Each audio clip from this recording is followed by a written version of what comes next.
엄마의 방. 이토록 적막한가. 세평 남짓방. 장롱 하나, 5단 서랍장, 29인치 텔레비전, 그리고 안전뱅이 안락의자 하나. 방바닥에 앉아서 엄마가 텔레비전 보는 것이 불편해 보인다고 남편이 무턱대고 사준 안락의자였다. 엄마는 뭐하러 돈 써가면서 그런 걸 사왔냐고 쓸데없는 짓을 했다며 남편을 탓했지만 커피잔을 들고 너무나 편안한 자세로 안락 의자에 앉아 드라마를 보곤 했다. 그러나 지금 엄마의 방에는 커피 향기도 없고 아침 드라마의 심파극 같은 울부짖음도 들리지 않는다. 3달 동안 주인이 떠난 방. 새삼 이 방이 엄마의 방이라는 것이 위로가 되는 것은 무슨 이유일까? 언제고 와서 있어줄 엄마가 있다는 사실 하나만으로도 든든하고 포근해진다. 아버지에게 가 있던 엄마가 주말에 올라온다는 전화를 받았다. 청소기로만 밀었던 방을 닦았다. 엄마가 방을 비운 동안 나는 무척 바빴다. 일하러 나가기 전에는 집안을 말끔히 청소해야 했다. 밤새 내려앉은 먼지 속에서 딸들을 놀게 할 수는 없는 노릇이었다. 청소가 끝나면 밥을 지어 놓고 읽어야 할 책을 잡거나 글을 썼다. 그리고 바쁘게 점심을 먹고 일터로 나갔다. 밤 10시쯤 돼서야 집으로 돌아왔다. 그러면 또 청소를 했다. 아이들이 노느라고 들쑤셔 놓은 집 안을 정리하고 닦았다. 여기에 마리까지 대소변 못 가리고 털까지 빠지는 통에 집안 곳곳은 내 손길이 닿아야 했다. 큰딸이 치운 흔적이라도 있으니 그 정도이지 안 그러면 고스란히 내 차지였을 것이다. 지쳐서 돌아와도 바로 쉴 수가 없었다. 하루는 큰딸 친구와 여동생이 있는 자리에서 큰딸을 득달같이 들볶았다. 나이가 몇인데 일하고 돌아온 엄마를 이렇게 맞느냐. 마음껏 노는 것도 좋지만 놀고 나면 치울 줄을 알아야지. 강아지 배변 훈련을 제대로 시키든가 안 그러면 제때제때 치워야지.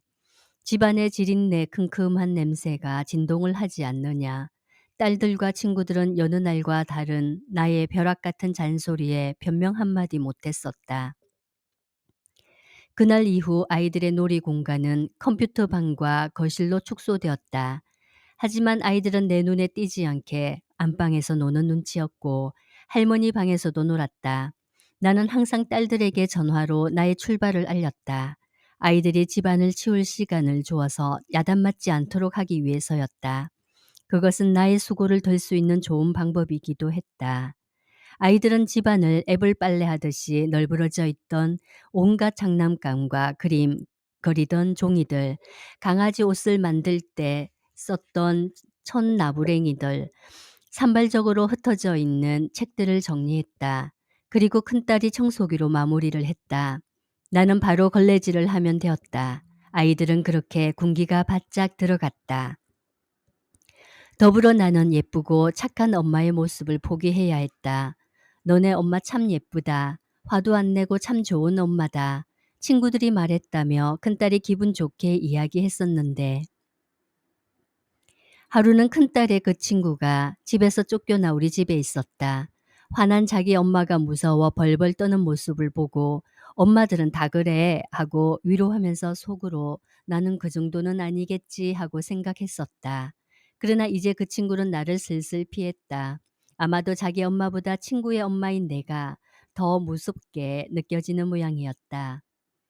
난리를 쳤던 그 사건 때문에 나의 몸이 한결 편하고 수월해졌는데도 나는 한바탕 청소를 하고 아이들과 저녁을 먹고 나면 녹초가 되어 이불 속으로 미끄러져 들어갔다.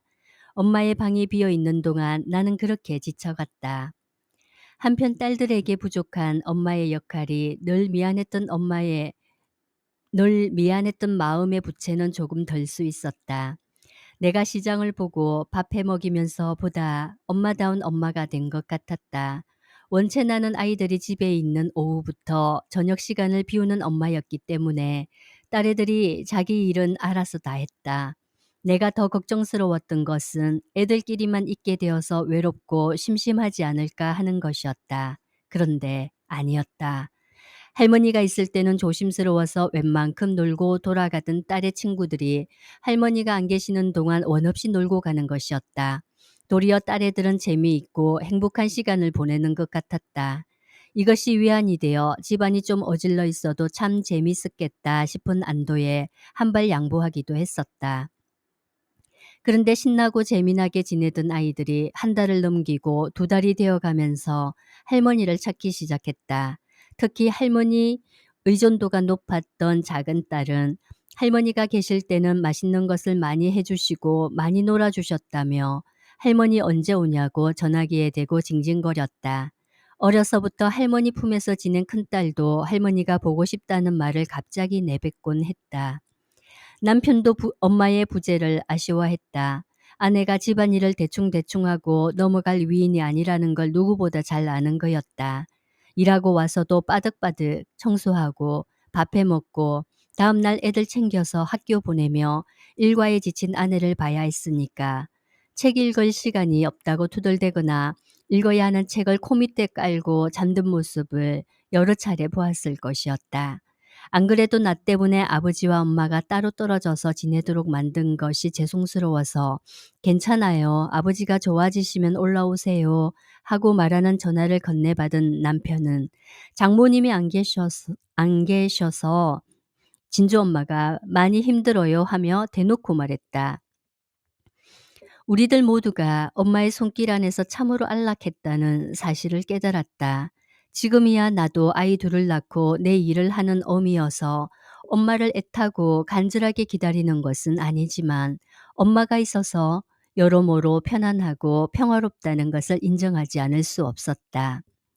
엄마의 부재로 가장 힘들었던 어렸을 때의 일이다. 그토록 적막할 수가 없었다.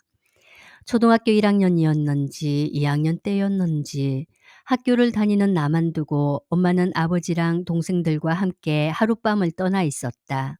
나는 친척 집에 맡겨졌다. 지금처럼 현장 학습이라도 일하는 제도가 있어서 가족 행사도 보고서를 제출하면 결석이 안 되는 때가 아니었다. 내가 초등학교 1학년 때 홍역을 치렀던 며칠을 빼고는 결석 한 번 안 하게 만들었던 엄마 아버지였으므로 결국 어린 나만 혼자 남겨졌다. 다음 날 돌아오겠다던 저녁 어스름 무렵부터 나는 마을 한길에 나가 마냥 엄마를 기다렸다. 마을 이름을 새긴 비석 앞에서 마을 어귀 쪽으로 시선을 꽂고 우두커니 서 있었다. 저녁을 먹고부터 기다린 것이 달이 휘영청 머리 위로 올라오기까지 줄곧 그렇게 있었는데 지금 생각해 보면 4시간가량은 되었던 것 같다. 어린 나이에 얼마나 긴 시간이었던가. 숙모뻘 되는 친척 아주머니가 와서 집에 가서 기다리자고 몇 번을 다그쳐도 고집센 나는 비석 앞에서 꼼짝하지 않았다. 마을 어귀로 나타나는 엄마와 가족들을 내 눈으로 먼저 발견하고 달려갈 생각이었다. 그러나 기다리는 시간은 질기도록 길게 느껴졌고 그것은 내 마음을 한없이 쓸쓸하게 만들었다. 비석 옆에 전봇대에 달려있던 백열 전등빛에 아득해져서 엄마 냄새 나는 품이 더욱 그리웠다. 엄마는 결국 내가 잠들어서야 돌아왔던 것 같다. 다음 날 집으로 가서야 엄마를 볼 수 있었다. 이 일이 혼자 있는 순간일 때면 어김없이 떠오르는 것을 보면 어린 마음에 상처가 되었던 것이 아닐까 짐작해 본다. 타임 차 한 잔을 갖고 와 안락 의자에 앉았다.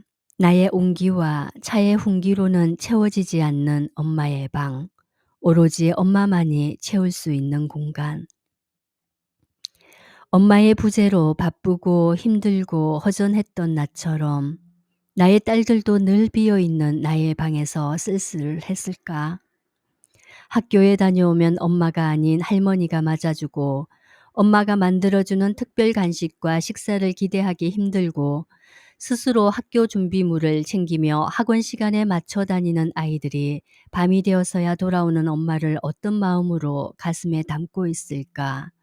당장은 빛나지 않지만 스스로 알아서 해버릇해야 한다고, 그것이 멀리 내다보는 것이라고 변명하고, 애들 교육에 치맛바람 일으키며 하나에서 10가지 매니저 노릇하는 요즘 세태에 혀를 차며 이건 아니다라고 말하며, 일하는 엄마의 적당한 무심함이 오히려 아이들의 자생력을 키우는 것이라고 핑계를 대는 내가 딸들이 그리워할 만한 엄마로 남을 수 있을까? 열심히 일하고 늘 공부하는 모습으로 아이들에게 기억되고 싶은 바람은 나의 이기적인 욕심이 아닌지, 내가 없는 빈 방이 딸들에게는 냉정한 사랑으로 기억될까 봐 불현듯 걱정스러워졌다. 한편 지난밤 퇴근하고 들어서는 나의 품으로 달려드는 딸들이 엄마를 보는 것만으로도 좋다며 한 말은 내가 반드시 엄마인 나의 방에 있어야 한다는 것은 아니라는 말로 듣고 싶다. 밤 10시면 돌아와서 딸들 하고 안아주는 엄마가 있는 것만으로도 충분하다고 속삭이는 것 같다. 주말이면 올라올 나의 엄마가 있어서 무조건 든든해지는 나처럼 말이다.